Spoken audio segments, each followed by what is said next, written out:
স্নান করে নেব।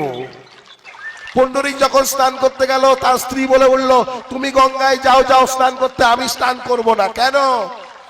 গঙ্গায় কি করে স্নান করব? কত পচা মরা, কত কিছু জন্তু পচা সব ভেসে যায়, মানুষ মলমূত্র ত্যাগ করে, আমি গঙ্গায় স্নান করব না, তুমি যাও।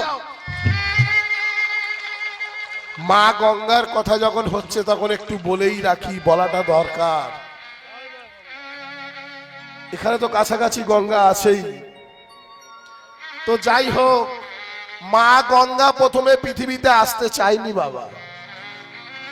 মাতা গঙ্গা ভগবান বিষ্ণুর কাছে দরখাস্ত করলেন যে আমি যাব না পৃথিবীতে, আমি যাব না। ভগবান বিষ্ণু বললেন যাবে না কেন?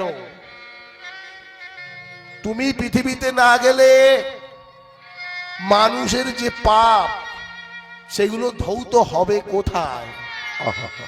ভগীরথী কতদিন ধরে তপস্যা করছে, পৃথিবী শুকনো হয়ে যাবে, শস্য শ্যামলা হবে না তুমি যদি না গঙ্গা পৃথিবীতে যাও।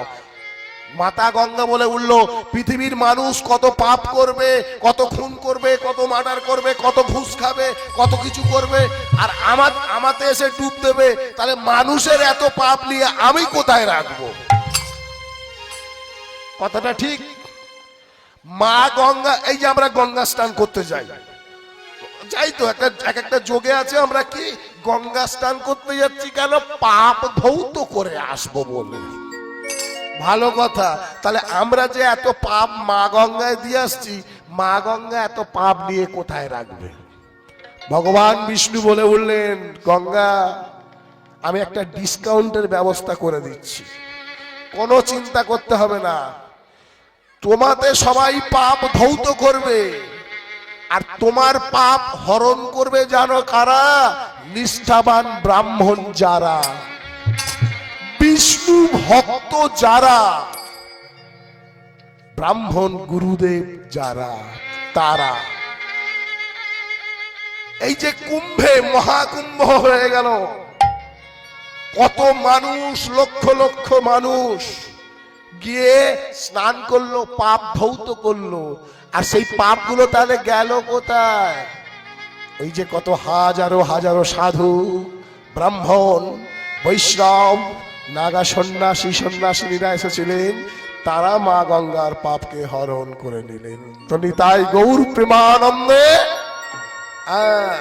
গঙ্গে গঙ্গে মহাগঙ্গে, গঙ্গে গঙ্গে মহাগঙ্গে, গঙ্গে গঙ্গে মা গঙ্গে, গঙ্গে গঙ্গে মা গঙ্গে, দেবী সুরেশ্বরী জলকি গঙ্গে, দেবী সুরেশ্বরী ভগবতী গঙ্গে, দেবী সুরেশ্বরী মা জননী গঙ্গে, দেবী সুরেশ্বরী ভগবতী গঙ্গে, গঙ্গে গঙ্গে মহাগঙ্গে, হর হর গঙ্গে গঙ্গে, গঙ্গে গঙ্গে মা গঙ্গে, হরে হরে হরে হরে গঙ্গে গঙ্গে।